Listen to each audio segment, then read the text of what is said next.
In the modern business world, there's a celebrated toxic mantra: hire slow, fire fast. We are taught that ruthlessly cutting underperformers is the hallmark of a strong, decisive leader. We idolize the executive who can walk into a room, point a finger, and sever a livelihood without blinking. We mistake cruelty for competence. But in my book, Wisdom and Well-Being, I argue that we must look beneath the surface of our behaviors to find their true drivers. And when you look closely at leaders who easily quit on their people, especially people who are deeply committed to the greater cause, you don't find strength, you find weakness. You find a profound lack of emotional and psychological capacity. Now, in my experience, there are two types of leaders: the quitters, who discard people at the very first sign of friction, and the alchemists, who refuse to quit on a committed person, even if it means dragging them through the fire to forge them into greatness. Now, to understand the quitter, we have to turn to the 20th century philosopher Martin Buber. Now, Buber wrote a masterpiece called I and Thou, where he divides human relationships into two categories. The first is the I-it relationship. And in this state, you view the world and everyone in it as an object, a utility. An employee is just a spreadsheet updater. They are an it. If your office printer breaks, you don't mourn it. You throw it in the dumpster and buy a new one. And this is exactly how the quitter leader operates. So look at the architect of modern corporate quitting, Jack Welch, former CEO of General Electric. Now, Welch made famous a system called the vitality curve, or rank yank. So every year, managers were forced to fire the bottom 10% of their staff, regardless of how hard they work or how committed they were to the company. It was purely mathematical. It turned human beings into a statistical quota. And this is the peak of the I-it paradigm. It terrifyingly shows how easy it is to throw a human away when your system allows you to treat them as disposable. The quitter is unaffected by the destruction of a career because to them, they just threw away a broken printer. So when you see a leader dump a committed, struggling employee without a second thought, you are not witnessing a strategic business maneuver. You are witnessing the ultimate symptom of a hollow leader. Now think about the economics of mentorship. A leader who truly invests in someone, who guides, nurtures, challenges, and bleeds for their team, can only do so because they possess an immense reservoir of internal capital. They have spent years doing the grueling, invisible work of building their own capacity. They have wrestled with their ego, developed their empathy, and forged an intrinsic ironclad sense of self-worth.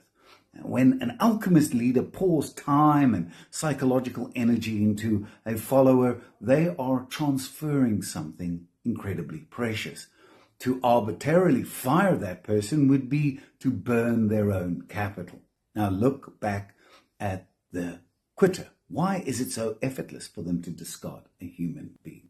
Because their investment was zero. They have nothing to lose. The quitter is hollow. They have spent their entire career working on nothing but their outward appearance. The buzzwords, the polished profiles, the performative metrics, but internally the shelves are bare. They haven't built the psychological infrastructure required to mentor another human soul. And when an employee hits a wall, the hollow leader has no guidance to offer because they have no depth to draw from. Now, firing a deeply committed person is a confession.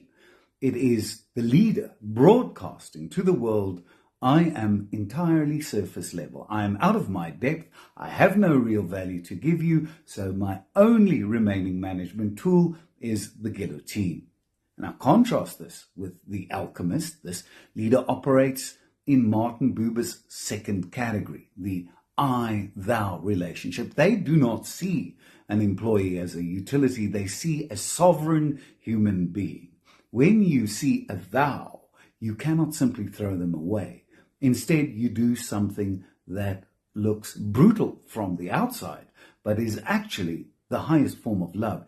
You hold them to an impossible standard. So look at Jensen Huang, the CEO of NVIDIA. He runs one of the most valuable companies on earth, and he famously hates firing people.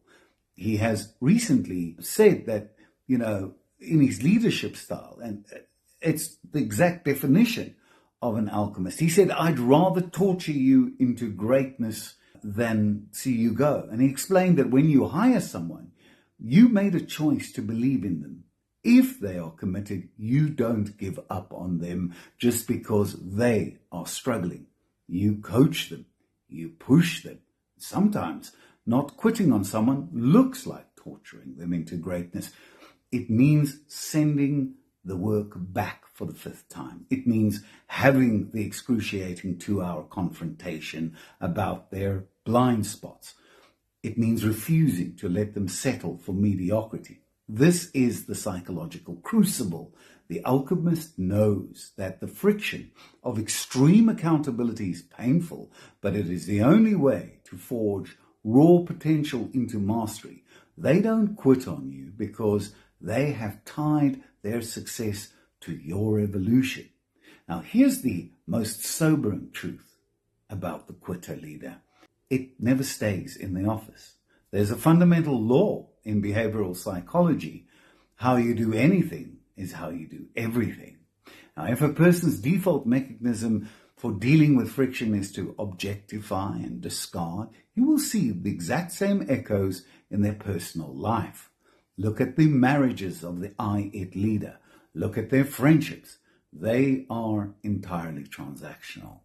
They surround themselves with people who provide utility, status, comfort, or validation. The moment a spouse requires heavy emotional lifting, or a friend goes through a dark night of the soul and ceases to be useful, the quitter abandons them. They swipe left on humanity, leaving a trail of discarded human beings in their wake, completely insulated from the damage because they never truly merged their identity with anyone else's. Leadership is not the ability to execute a ruthless strategy. That is merely management. True, really true leadership, the kind that leaves a legacy, is an act of profound psychological investment.